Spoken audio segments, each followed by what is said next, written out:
పతి కడకు తన్ను గూర్చిన సతి కడకును, వేల్పు కడకు సద్గురు కడకున్, సుతు కడకు రిత్త చేతుల మతి మంతులు చనరు నీతి మార్గము సుమతి. ఓ సుమతి, రాజు వద్దకు, భార్య వద్దకు, దేవాలయానికి, గురువు వద్దకు, పిల్లల వద్దకు వెళ్ళేటప్పుడు ఒట్టి చేతులతో వెళ్ళకూడదు. వారి కోసం ఏమైనా తీసుకు వెళ్ళాలి. ఇది బుద్ధిమంతులు చేసే పని, నీతి మార్గమని తెలుసుకో.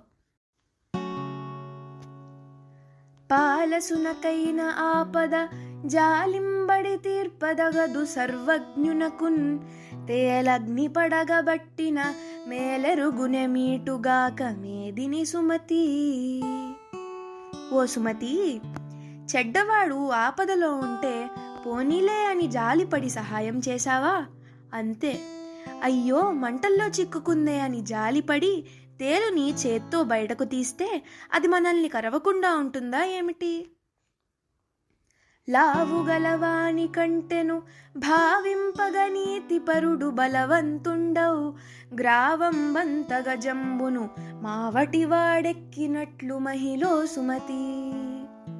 ఓ సుమతి, కండబలం ఉన్నవాడి కంటే బుద్ధిబలం ఉన్నవాడే బలవంతుడు. పర్వతం అంత ఏనుగును ఒక మావటివాడు లొంగదీసి దానిపై ఎక్కి తిరగడం లేదు.